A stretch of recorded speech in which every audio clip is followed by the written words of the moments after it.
El poder del perdón en la cruz, reflexión sobre Lucas 23. Introducción, 0 a 1. Bienvenidos a este espacio de reflexión. Hoy quiero compartir con ustedes un tema fundamental para nuestra vida cristiana, el poder del perdón. Nos basaremos en Lucas 23, donde se narra el momento en que Jesús fue crucificado.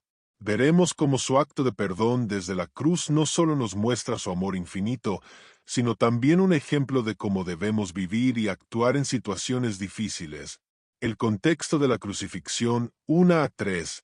La escena que encontramos en Lucas 23:33 nos lleva a uno de los momentos más intensos en la historia de la humanidad. Jesús, después de haber sido humillado, golpeado y condenado injustamente, es crucificado entre dos malhechores. Este lugar, conocido como el Calvario o la Calavera, es donde se cumple una de las profecías más importantes de las Escrituras. Es importante recordar que, en este momento, Jesús ya había pasado por una serie de injusticias, el juicio ante Pilato, los azotes, la burla de los soldados, y ahora, el dolor físico extremo de la crucifixión. Sin embargo, en medio de todo este sufrimiento, Jesús no pronuncia palabras de odio o rencor. Al contrario, lo primero que dice en la cruz es: Padre, perdónalos, porque no saben lo que hacen. Lucas 23:34. El perdón como decisión, no sentimiento. 3 a 6. Esta frase de Jesús cambia radicalmente nuestra perspectiva sobre el perdón. En el mundo, estamos acostumbrados a pensar que el perdón es algo que sentimos, pero Jesús nos enseña que es una decisión. Perdonar no significa esperar a sentir ganas de hacerlo, más bien, es un acto consciente, una elección que hacemos, incluso cuando no sentimos que la otra persona lo merece. Es interesante notar que Jesús no les dijo directamente a los soldados: yo los perdono, porque ellos no estaban preparados para recibir ese perdón.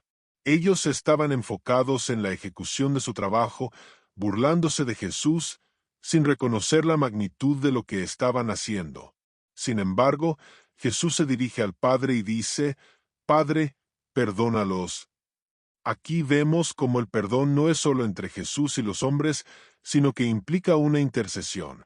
Jesús actúa como mediador, intercediendo ante el Padre a favor de aquellos que lo crucificaban. El ejemplo de Esteban, seguir el modelo de Jesús, 6 a 8. Un ejemplo similar lo encontramos en la historia de Esteban, el primer mártir cristiano, en Hechos 7. Mientras lo apedreaban hasta la muerte, Esteban dijo: Señor, no les tomes en cuenta este pecado. Hechos 7:60. Este es un claro reflejo del acto de perdón de Jesús en la cruz. Esteban, lleno del Espíritu Santo, pudo perdonar incluso a aquellos que le estaban arrebatando la vida. Esto nos muestra que el poder para perdonar a nuestros enemigos no viene de nosotros, sino del Espíritu de Cristo que habita en nosotros. La intercesión de Jesús, un acto de amor. 8 a 10. Jesús, desde la cruz, nos enseña que el perdón verdadero va más allá de simplemente dejar de sentir rencor. Él se convierte en intercesor, colocándose entre la justicia divina y sus enemigos. En lugar de buscar venganza o castigo, Jesús pide amnistía para ellos. En este acto, Jesús nos revela algo fundamental: el perdón verdadero es liberador, no solo para quien lo recibe, sino también para quien lo ofrece. A menudo, cuando retenemos el perdón, cargamos con una carga pesada en nuestros corazones. El rencor y la falta de perdón nos atan, nos impiden avanzar en nuestro caminar con Dios. Sin embargo, cuando decidimos perdonar, como lo hizo Jesús, nos liberamos a nosotros mismos y permitimos que la gracia de Dios fluya en nuestras vidas. El poder de la venganza en las manos de Dios, 10 a 12.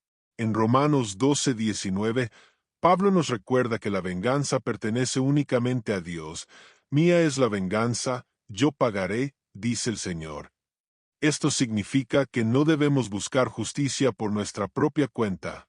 Cuando intentamos vengarnos, estamos tomando un lugar que solo le pertenece a Dios.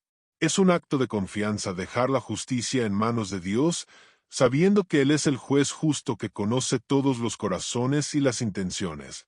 Jesús, al interceder por sus enemigos, nos muestra que el perdón es confiar en que Dios se encargará de hacer lo justo a su debido tiempo.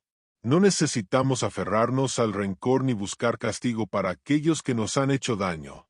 Al contrario, podemos entregarlos en oración a Dios, quien sabe cómo manejar cada situación de acuerdo con su perfecta justicia.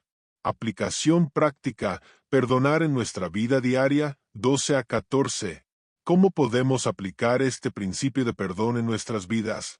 Quizás no hemos sufrido injusticias tan extremas como las que vivió Jesús en la cruz o Esteban durante su martirio, pero todos enfrentamos situaciones donde el perdón es necesario. Ya sea en nuestras relaciones familiares, en el trabajo o incluso en la iglesia, el rencor puede acumularse si no lo tratamos a tiempo. Jesús nos invita a perdonar no solo por el bienestar de los demás, sino por nuestro propio bienestar espiritual. ¿Hay alguien en tu vida que necesitas perdonar? ¿Hay algún resentimiento que has estado guardando en tu corazón? Hoy es el día para dejarlo ir, para liberarte y entregar esa carga a Dios.